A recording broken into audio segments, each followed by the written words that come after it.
Welcome back, brothers and sisters. I am Braden. This guy over here is Tim, and this is Second Legacy. And thank you so much for stopping by. Now, you may have seen each of us on our own channels, Military Arms channel over there and Langley Outdoors Academy right here. But this is Second Legacy, and this is a combined channel we are collaborating on to further the Second Amendment and pass it on to the next generation by examining what's going on from the gun control side of the argument, the gun rights argument, and providing deeper assessment and deeper detail to really bring more people over to our side with actual facts that are not manipulated as we're so used to seeing from the left. So if you like this content, if you want to see the channel grow, we invite you to come in here. Make sure you hit that like button, subscribe to the channel, and make sure you turn that notification bell on. We need as many of you as possible to get in here with us so we can achieve the mission of this channel, the Second Legacy. But with that, today, we have something special. This is the first ever Tuesday potluck, where we take little bits of gun control from all across the internet, break it down, and tie it together in one little delicious meal for you to take elsewhere and enjoy your day. So the first thing that we're going to hit, and I'm going to take pride in this one because we've got to talk about Mr. David Hogg. Now, Tim's got his own thing coming in a second, and you guys are going to be excited. But first, let me show you where David Hogg was last week. So, Mr. Producer, if you could push up number 1, this is where David was last week. You have no right to a gun. You're not a militia. When you're talking about Second Amendment rights, you're talking about the state's right to provide for a militia. That's where he was last week. We hit it on this channel. Well, as you can see in the top here, this is this week, and there's a follow-up. I know many think that this was extreme, and I'm fine with that, retweeting his own tweets. Personally, I think the idea that protecting someone's ability to buy an AR-15 is more important than my classmates' lives is extreme. Doesn't mean I'm not willing to work on what we can agree on. Now, that was interesting because last week, it was all no gun rights, full press, and he got a lot of flack for it. Let me show you Mr. Producer number 2. This is where he's at today. The idea that the government could ever take 400 million guns from people, even if it wanted to, is ridiculous. That's weird. It's a moot point that stops us from talking about the many things we can actually agree on, like funding more research and MH programs to help fight gun suicides. Now, Tim, I know you're chomping at the bit. What could possibly have happened between last week and this week to have that far of an extreme twist as our first course on Potluck Tuesday? Well, a couple of things happened. First of all, with his first tweet, Mr. Producer, throw up number 1 again, because there's an important note at the bottom. He was fact-checked by Twitter users. And the fact check is not expanded here, but in essence, what it says is that it's been determined that the Constitution and the Bill of Rights and the Second Amendment does in fact protect an individual right. It's not a collective right. And we had this discussion in a previous episode. So he got beat up there. He got beat up by Twitter. He got beat up by posters just ripping his post apart, saying we most certainly do have a right to own a gun. And yes, it is enshrined in the Second Amendment. So then he takes that beating, and that takes us to his post from 2 days ago saying, I know many think that this was extreme. Yeah, it was extreme. And what can we agree upon, Mr. Hogg? We can agree upon that the Second Amendment does protect an individual right to own a firearm. Therefore, your attempts at gun grabbing are null and void. You need to go away and sit on your hands and get off the internet because you're a spoiled little child that doesn't even understand the document he's talking about. In this case, the Constitution and Bill of Rights. So what can we agree upon? He just needs to shut up and go away. That's what I could agree upon anyway. And guys, that was before Tim gets spicy, before we unleash Tim on the second course, the main course, the entree of this Potluck Tuesday. So now let's get into that because I'm going to set this up. So there's been assault weapon bans that have been all the rage across the gun control states recently. We've got one that was just introduced in Colorado. We have one in Illinois. It's under TRO. We've got one coming down in Washington. You know the existing states that have assault weapons banned. California is about to get smacked around by Judge Benitez, and they're being unconstitutional any day now. So a lot of you out there might be asking, why are the assault weapons bans so popular? And you know what? There's an important question before that. What actually is an assault weapons ban? Well, this is the part of the meal and the entree where Tim, he will not be held back. So I'm just going to introduce it, let him throw it up, and let him go at it because this is going to be fun, and I'm excited, and I'll see you on the other side of this. Go! Okay, so an assault weapons ban. As we've touched upon many times before, and as you probably well know, the term assault weapon is a made-up term. It doesn't exist. An assault rifle, which is a play on Sturmgewehr, which is the German storm rifle, was developed during World War II. And so the definition of an assault rifle, which is an actual thing, is a weapon that is select fire capable. So it can fire both semi-automatic and fully automatic, which is an important distinction. So in the 1990s, the anti-gunners just were trying to come up with a phrase that would scare people, right? Like weapon of war, which is commonly used today. But back then it was assault weapon. Well, what's an assault weapon? It's a list of features. What are those features? Well, they're just kind of repurposing stuff from the original assault weapons ban of 1994 that sunset in 2004. First one, this is what they're defining as an assault weapon in Colorado, a pistol grip. Because a wrist stock is, okay, it's not an assault weapon if you have a wrist stock. If you move the degree of the angle down just a few degrees and make it a more vertical grip, then they're going to call it a pistol grip, and that's going to make it an assault weapon. It's an appearance. Functionally, it doesn't change the function of the firearm whatsoever. Number two, any feature capable of functioning as a protruding grip that can be held by the non-trigger hand. You just got to love this non-trigger hand nonsense. This is good. So I was thinking about it, and we go back to the 1994 assault weapons ban. One thing that they used as a workaround to that law, because they banned collapsible stocks, folding stocks, things like that, the thumbhole stock became a thing. The thumbhole stock simply is a solid either polymer or wooden stock that you stick one thumb through, but you still have a pistol grip effectively. It just doesn't look like a pistol grip. It's all based on appearances. And I was thinking about this. The non-trigger hand, so they don't want you to have a vertical grip up front, which is just a standard feature in a modern rifle. So I was thinking maybe there's a workaround here too to the Colorado law, should it be passed. Mr. Producer, throw up number 4. This is a little sketch that I came up with. Now, they don't say whether or not the trigger actually has to be functioning. It just has to be a trigger hand. Well, let's just make both hands trigger hands in Colorado and put a fake trigger on the vertical grip out front. Don't you love my artwork? All right, moving on. Another thing that they want to ban is a folding, telescoping, thumb hole, boy, they learned their lessons, or detachable stock that is otherwise foldable or adjustable in a manner that opens or reduces the length, size, or any other dimension, or otherwise enhances the ability to conceal the weapon. Okay, so here we go back to banning folding stocks, collapsible stocks, and then banning thumbhole stocks. Why? Well, because they used that as a get around last time, and we got to take these get arounds away because, it just doesn't look good. We got to get rid of that look. It has to look neutered, and therefore it's not dangerous anymore. It's an appearance-based society, folks. And then we move on to the flash suppressor. Oh my goodness. We can't have flash suppressors because, you could hide in the tree line and suppress your flash. It doesn't really work that way. Are they going to ban flash retardant powders? Because those are more commonly used than actual flash suppressors.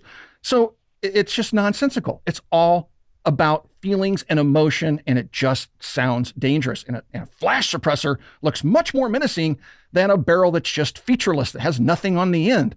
And so now we're going to get into the next bullet point, which is a functional grenade launcher, not the non-functioning type, the functioning type. We can't have you running around with grenade launchers. It's almost as if they didn't regulate that back in 1934 with what we know as the NFA, the National Firearms Act. Somehow, apparently in Colorado, they have people running around with functional grenade launchers that aren't registered, and they're going to put a stop to that, darn it. Can't have that. I don't know if that includes, flare launchers, probably does, but it doesn't really call that out. Maybe they need an ATF type organization in Colorado that just takes laws and then reinterprets them at the state level, much like we have at the federal level. We'll just arbitrarily ban things based upon how we feel that morning. All right, next we have this is one of my favorites, guys, a shroud attached to the barrel, or that partially or completely encircles the barrel, allowing the bearer to hold the firearm with the non-trigger hand again without burning their hand. Okay, guys, what they're talking about here, they're calling a barrel shroud, is what we commonly refer to as a hand guard. So take a look at an AR-15, an early one without an M-LOK or key mod rail system on it, where it has the two halves of a hand guard. They would ban that, presumably, because it shields your hand from being burned when you fire the rifle. No more hand guards, folks. If you have that old lever action rifle with the wooden hand guard on it, I think they exclude lever actions, but they don't call that out in here. Again, they need an ATF type organization in Colorado to sort this all out after they pass this nebulous law. But let's get into that whole not protecting your hand thing. Boy, that certainly should slow down those shooters, shouldn't it? Because now they're going to burn their hands. They can't hold it by the magazine while they're some other place. We just got to get rid of those nasty hand guards. They look bad. They are bad. And then finally, the good old threaded barrel. We can't have threaded barrels, folks. We're not saying you can't have suppressors. Suppressors are perfectly legal. You can own them in Colorado, but we're just saying that you can't thread your barrel. You can have all the suppressors you want. Just don't thread that barrel. Because with a threaded barrel, you can put that evil flash suppressor on there or that silencer they don't want you to have. So we're just going to ban the threaded barrel. This is absolute insanity, and it is no different than the 1994 law that didn't do anything by the government's own. I can't remember if it was the General Accounting Office or who did the study after the sunset in 2004, but the U.S. government did its own study, and they determined that the 10 years the assault weapons ban was in effect, it didn't change a thing.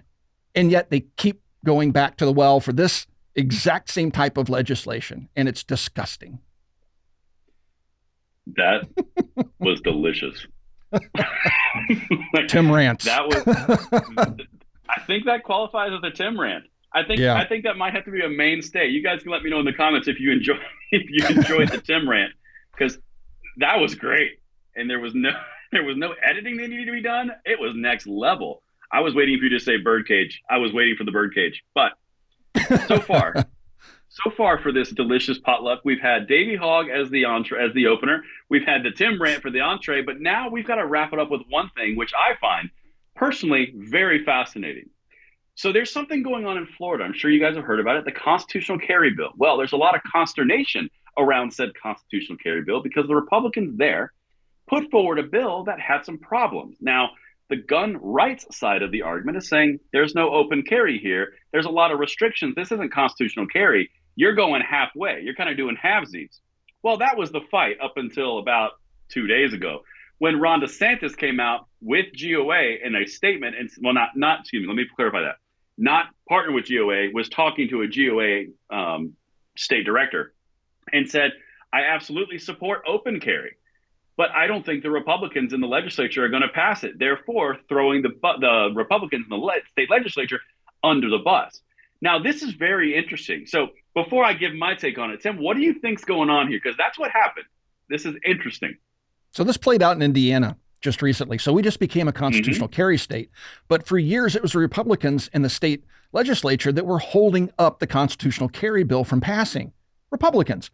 And this goes back to people believing that Republicans are the savior of our Second Amendment rights. They're not. We have to constantly hold their feet to the fire. The feet, listen to me. Their feet to the fire. All the feet. All the feet go to the fire. We have to hold their feet to the fire because Republicans have passed more gun control than Democrats. Now, it's not for a lack of trying on the Democrats' part. The Democrats have been trying diligently, but when a Democrat gets into office, the Second Amendment community comes out in force and fights against them. Then when a Republican takes power, they just kind of go to sleep. The reality is the Republicans are capable of doing as much or more damage to our rights as the Democrats. And so we have to keep them in our sights, figuratively speaking, and constantly apply pressure to them because they will not do the right thing unless they're pressured to do the right thing. And that's the beauty of what the GOA did in their conversation with Ron DeSantis. They got him to throw them under the bus where they deserve to be. They deserve to be under that bus wheel because they have to be held to account because constitutional carry is prescribed by the Constitution. We have a right to carry firearms. We don't have to go to the government. In theory, we're not supposed to have to go to the government to ask for permission and then pay a tax on top of requesting that permission. We're supposed to be born with the right to self-defense. We can't do that unless we have the tools at our hands. And so this constant effort to disarm us is something that we have to push back against, and something that we have to make sure that these Republicans understand that we are not just going to sit by and let them get away with this nonsense where they're opposing reasonable things. See, using reasonable, just like the anti-gunners use against us, using reasonable measures to get our constitutional rights back in line and having people being able to exercise those rights unmolested. Well, see, Tim, I mean, after all, what DeSantis did, this is just common sense. I mean, it's common sense gun rights legislation. So that's what's interesting about this, right? Because when I covered this on my channel, immediately you kind of look at the politics of this, because this is a politics thing. That is pure and simple. That's what this is. DeSantis kind of eyeing potentially maybe making a presidential run. So if you're going to shore up your base and you get the gun crowd on your side saying, yeah, I absolutely support the open carry, but then the state legislative Republicans are the ones kind of caught holding the bag, so they're in trouble. DeSantis comes out smelling like a rose. I signed constitutional carry. I also support open carry. Depends what they give me. I'll sign it. So he wins either way. What's interesting is the state legislature, the Republicans, Now the move is on them. Do they add open carry? Because DeSantis flat out said he'd sign it and he supports it and he wants it. And they have supermajorities in Florida, which puts the state legislature in a really rough spot. Again, DeSantis is coming out win-win. The state legislature, they're not looking so good. And this was either a full support move by Ron DeSantis, or this was an extremely shrewd political move. I don't know. What do you think? What's your take on it? I'm on the fence on that one, but he certainly put that state legislature on notice. And I'm sure that they were pretty upset by that. Like, oh my gosh, like you said, you just threw us under the bus. No, you threw yourselves under the bus, and he just called you out on it because, yes, he does have presidential aspirations, and he's not going to get there by being a gun control advocate or not pushing for pro-Second Amendment causes. And so it's also kind of ironic if you go back in time to the 1980s, when our nation was struggling to pass concealed carry in all of the 50 states. Florida was suffering from a surge in crime, and every law they tried to pass was just ineffectual. They couldn't get anywhere, so they had a radical idea. Let's pass concealed carry and issue concealed carry permits to anybody that wants one that isn't a prohibited person. So it was a shall issue state. May issue means they can withhold your rights from you just for any reason they come up with. Shall issue means they'll give you a permit, and they won't give you a permit only if there's some reason for them not to, like you have a criminal record, right? So they passed that, and lo and behold, Florida's crime rate started to plummet. Not just a little bit, it plummeted. And all the other states started looking at that going, maybe we should try something similar. And so Florida was really kind of the impetus, at least in part, behind this push to get concealed carry in all 50 states. And ultimately we got there, right? We are winning, slowly but surely. And now we got all 50 states on board with concealed carry. Now we're forcing them, those few states that are may issue are now being forced into being shall issue. And now we have over half of the republic with constitutional carry on the books, and it's trending towards more and more states. Perhaps in the not too distant future, we'll see a time where all 50 states, propped up by the SCOTUS perhaps, all 50 states are forced into constitutional carry. And that just means permitless carry.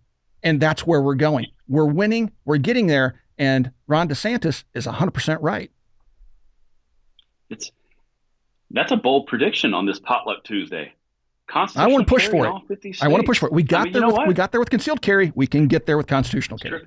That's true. Tim, listen, a phrase from my past, because I'm an 80s baby. Shoot for the moon. Even if you miss, you'll land among the stars. That's what I just heard. What a great outlook. And on that note, folks, I want to thank you for watching another episode of Second Legacy. We absolutely enjoy you folks being here. Our goal, again, is to give you the information that you need, have a little bit of fun in the meantime, but give you the information that you need so that you can have those conversations with coworkers, friends, and family to bring them around to our side of the argument. And our side is the side of right, and it's backed up by the Constitution. And with that being said, until the next time, we'll talk to you guys soon.